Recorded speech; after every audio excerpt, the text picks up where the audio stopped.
నమస్తే, welcome to Disha TV. ప్రస్తుతం మనం తెలంగాణ రాష్ట్ర సచివాలయం ముందటే ఉన్నాము. అయితే ఈరోజు సచివాలయంలో తెలంగాణ తల్లి విగ్రహానికి సంబంధించిన భూమి పూజ మాత్రం పూర్తయింది. ఈ కార్యక్రమానికి సీఎం, అలాగే మంత్రులు, ఎమ్మెల్యేలు, కాంగ్రెస్ పార్టీకి సంబంధించిన ముఖ్యులు, అలాగే అధికారులు కూడా పాల్గొన్నారు.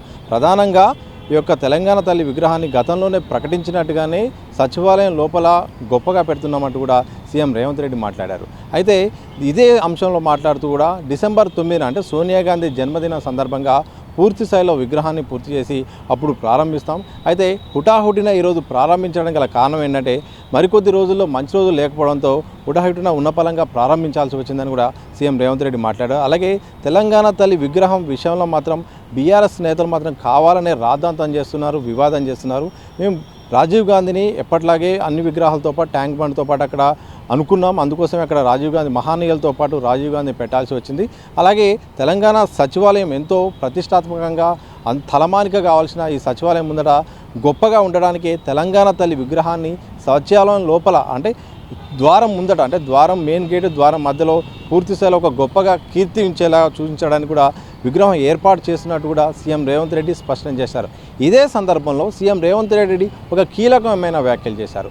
తెలంగాణ రూపం అంటే తెలంగాణ తల్లి రూపకల్పన విషయంలో మాత్రం జేఎన్టీయూ ఫైన్ ఆర్ట్స్కి అయితే అప్పగించామని చెప్పారు. ప్రధానంగా ఒకవైపు మనం వాటి వైపు చూస్తే ఆఫీస్ వైపు కనుక చూస్తే అక్కడ అంటే ఎక్కడైతే తెలంగాణ తల్లి విగ్రహం ఏర్పాటు చేసే క్రమంలో జేఎన్టీయూ వాళ్ళు తెలంగాణ సంస్కృతిని ఉట్టిపడేలా అంటే సామాన్య అంటే ఒక మహిళ సాంప్రదాయ మహిళ తెలంగాణలోని సాంప్రదాయ మహిళ అందరూ చూసే విధంగా మన మధ్య ఉండే విధంగా ఒక సామాన్య విధంగా ఉండాలి, గౌరవంగా సంస్కృతికి అద్దం పడే విధంగా కొన్ని మార్పు చేర్పులు ఉంటే వాళ్ళనైతే జేఎన్టీయూకి అప్పగించాం. తుది నిర్ణయం వాళ్ళే తీసుకుంటారు. ఫైనల్గా మాత్రం ఎలా ఉంటుందో అనే మాత్రం ఆ విషయంలో మాత్రం సీఎం స్పష్టం చేశారు. ఏదేమైనప్పటికీ గతంలో తెలంగాణ తల్లి విగ్రహం ఉంటుందా, లేకపోతే కొన్ని మార్పు చేర్పులు ఉంటాయా, లేకపోతే గతంలో అంటే అది ప్రతిపక్షంలో ఉన్నప్పుడు గాంధీ భవన్లో ఒక నమూనాను అయితే ఏర్పాటు చేశారు.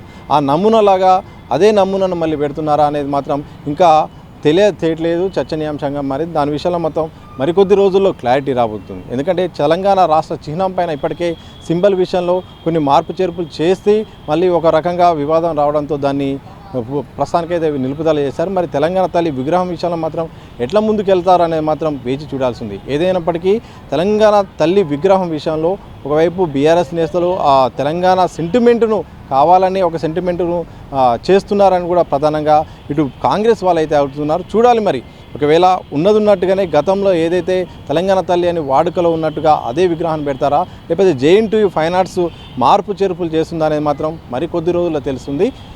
డిసెంబర్ 9 సోనియా గాంధీ జన్మదిన సందర్భంగా మాత్రం తెలంగాణ సచివాలయంలో మాత్రం ఈ యొక్క విగ్రహ ఏర్పాట్లకు మాత్రం అన్ని ఏర్పాట్లు కూడా పూర్తి స్థాయిలో ప్రభుత్వం మాత్రం ఏర్పాటు చేసింది. అధికారులు కూడా వేగంగా పూర్తి చేయడానికి మాత్రం సిద్ధమవుతున్నారు. చూడాలి ఏం జరుగుతుంది, ఉన్నట్టుంటుందా, లేకపోతే ఒకవేళ విగ్రహం రూపకల్పన నమూనా బయటకు వచ్చిన తర్వాత ప్రజాస్పందన ఎట్లా ఉంటుంది, ప్రతిపక్షాల స్పందన ఎట్లుంటుంది, దాని తర్వాత ప్రభుత్వ నిర్ణయం ఎలా ఉంటుందనేది మాత్రం వేచి చూడాలి. మరి మొత్తానికి ఇది సచివాలయం దగ్గర నుండి తెలంగాణ తల్లి విగ్రహం సంబంధించిన భూమి పూజ సంబంధించిన అప్డేట్, దీనికి సంబంధించిన గ్రౌండ్ రిపోర్ట్. కెమెరా పర్సన్ సంతోష్తో సతీష్, దిశా టీవీ, హైదరాబాద్.